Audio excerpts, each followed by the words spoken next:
Hello everyone, my name is Teacher Eric. Welcome to Logos College Online Learning. Today is Wednesday and we are going to learn about English for Banking and Finance 2. Last week we learned about different departments and their functions and responsibilities. We also learned about language, about prepositions with some verbs, verb phrases, and adjectives, and also prepositions followed by a noun, pronoun, or gerund. Then we ended up with the structure of the bank, particularly the organogram or organizational chart. So this one, we learned this already. So now let's continue about language at first. So we are going to talk or discuss about gerund or infinitive after a verb. So this is our first lesson here.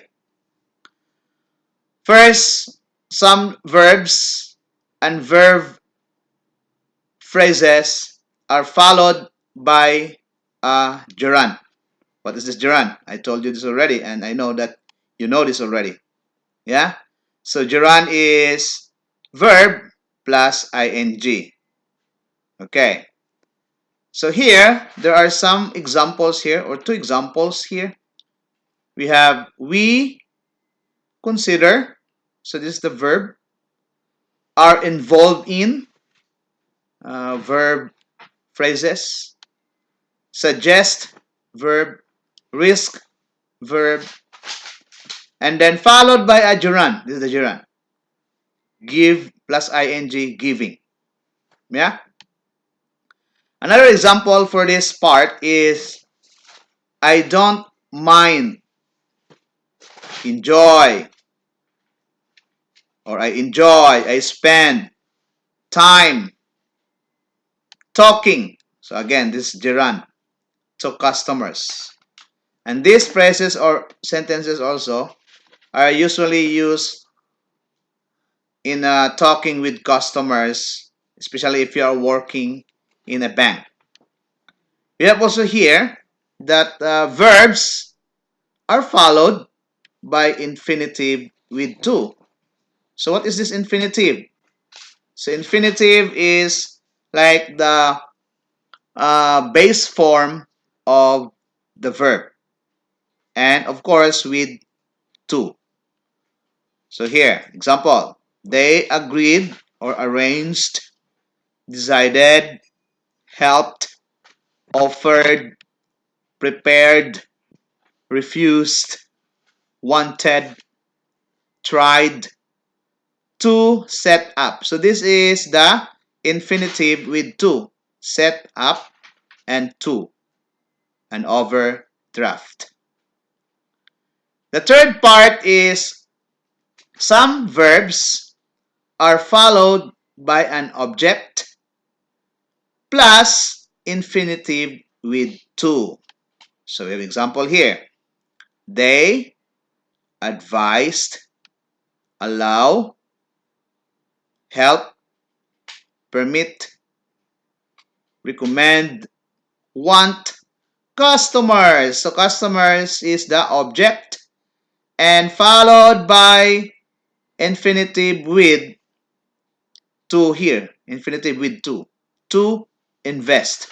When you use to here, usually don't put ing here. It's the base form of the verb. To invest in funds. Another example. They expect, ask, recommend, require, want customers to have good credit ratings. So this is the object and to, infinitive to here. Okay? So we have also another exercise, this one to follow. Next, we learn about these vocabulary words here. Be sure to understand all of this. I know you understand these words. These words. We have above, we have below, on the same level, report to, supervises. So these are the words that you use to answer the exercise below. So we have here, as what you can see, the organogram or the organizational chart. We have the director here. We have managers in each department. And they have also their employees here. Now, you have to read carefully here and you have to answer using the words above here. So there is a director. So where's the director? Here. Blank, the managers. Managers are here. So what is the correct word for number one? Is it above, below, on the same level, report to, or supervises? Next, there are several employees. So there are employees here. Blank, the managers. So what they usually do? The employees. Blank, the managers. Yeah. Is it above, below, on the same level, report to, or supervises? The three managers are. There are the three managers here. Blank. So the three managers are above, below, on the same level, report to, or supervises. The last one, the director, blank, the managers. So what's the correct word for this one?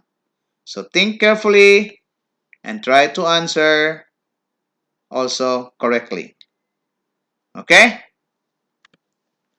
And for your listening exercise or practice listening, we have to, or I will attach the audio here, audio file to Google Classroom, and then you have to listen carefully and answer this one.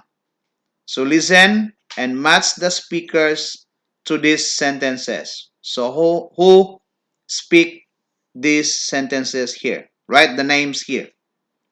And then you have to write the correct name next to each sentence here. So listen carefully and write the correct name here. Who says or who said these sentences here? All right.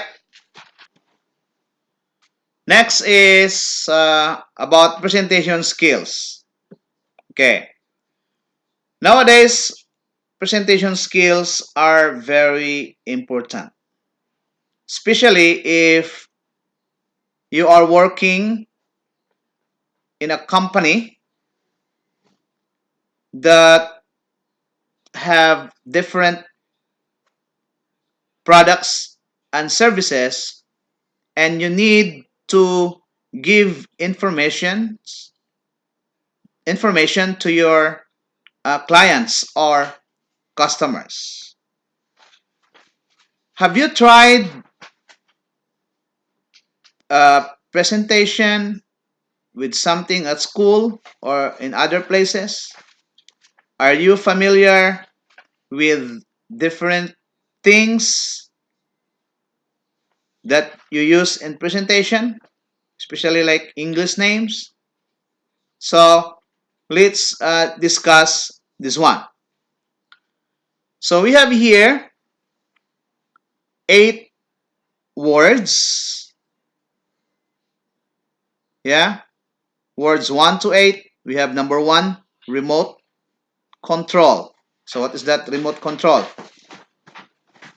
Data or data projector, handouts, screen, laser pointer, index cards, laptop, and slide.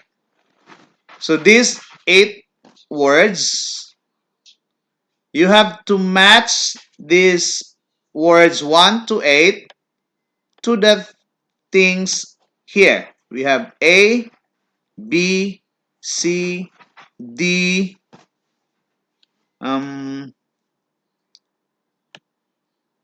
E, F, G, and H. Okay? Match those words with these things.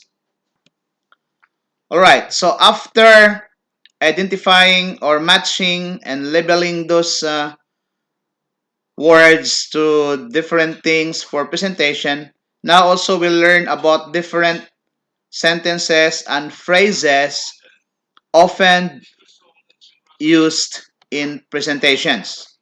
So the first one here, greetings. Of course, you will say good morning and welcome. So you have to match this first half of the sentence to the next half here. ABC to I. After that one, after greetings, you have to introduce yourself. So you have to tell your name.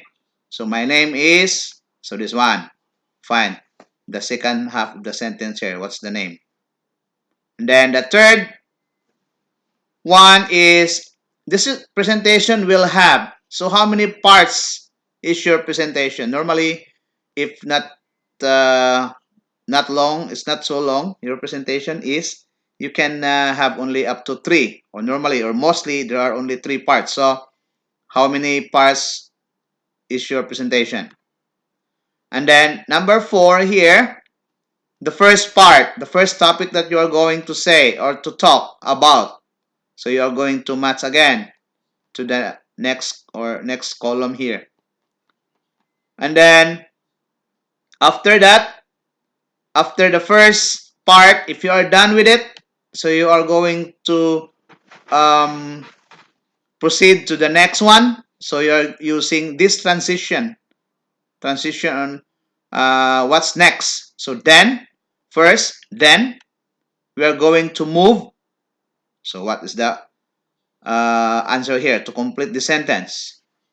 And then finally, we are going to, so this is the last part of your presentation. If you have 3 parts of presentation, since this is the last part of your presentation.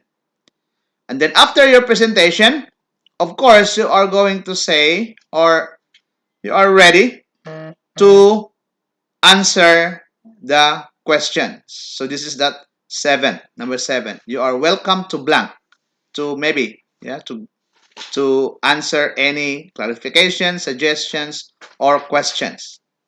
And then the 8th one here, I would like to finish by, so before you finish your presentation, you must sum up or wrap up or like recap. You have to tell the audience about the most important information that you presented to them. And of course, don't forget to say thank you to all the audience, to the people who are listening to you. Okay? So, at this point in time, we are going to stop first and let's continue later. See you.